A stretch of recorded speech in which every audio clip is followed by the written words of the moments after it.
শতবর্ষ পুরনো হলদিবাড়ির সত্যনারায়ণ গোশালা পরিচালনায় অর্থ সংকট মেটাতে সরকারি অনুদান দেওয়ার আশ্বাস দিলেন মেখলিগঞ্জের বিধায়ক পরেশচন্দ্র অধিকারী। রবিবার সন্ধ্যায় গোশালা সদস্যদের সঙ্গে একটি বৈঠক করেন তিনি। এই গোশালাটিতে প্রায় 450টি গরু রয়েছে। সেগুলো দেখভাল এবং অন্যান্য পরিচালনার জন্য প্রচুর অর্থের প্রয়োজন। সদস্যদের পক্ষ থেকে জানানো হয়, দীর্ঘদিন ধরে এই গোশালা সরকারি কোনো সুযোগ সুবিধা পায় না এবং আর্থিক সমস্যার কারণে পরিচালনা হিমশিম খেতে হচ্ছে।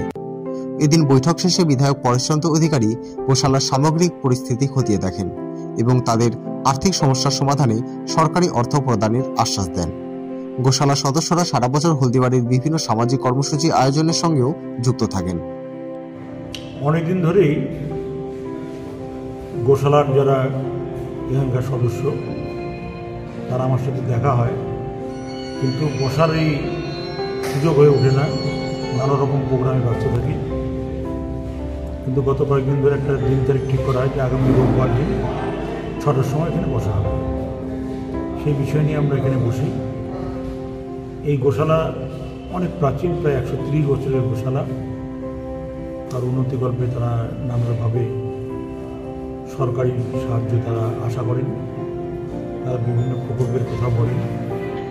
এখানে যেমন গোটাটাই বর্ষার জল, গোশালার ভিতরে ঢুকে বের হওয়ার রাস্তা নেই। এখানে টোটালি মাস্টার প্ল্যানের কথা ওনারা একটা বলেন। এবং এই গোশালায় আমাদের নিয়মিত ডাক্তার যাতে থাকে, এখানে ওরা ঘর দিতেও রাজি আছে।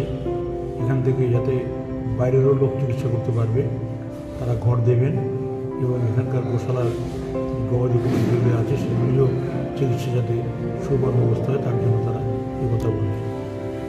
এখানে বিদ্যুতের অত্যন্ত ব্যয় হয়। ওনারা চাইছেন উত্তরবঙ্গ উন্নয়ন দপ্তর থেকে যাতে হাইমাস্ট লাইট এখানে দেওয়া হয়, সোলার লাইট। ওনার কথা তারা আমাকে জানালেন। এবং এখানে কলস যাত্রার কথাও আলোচনা হলো যে সেই দিনটা যাতে এখানে সকলে মিলে যেমন আসে, সেই দিনটা আমাকে তারা আমন্ত্রণ জানিয়েছেন সেই দিনটা থাকার জন্য। এবং অন্যান্য অনেক বিষয় নিয়ে আলোচনা হলো। গোশালার উন্নয়ন করবে।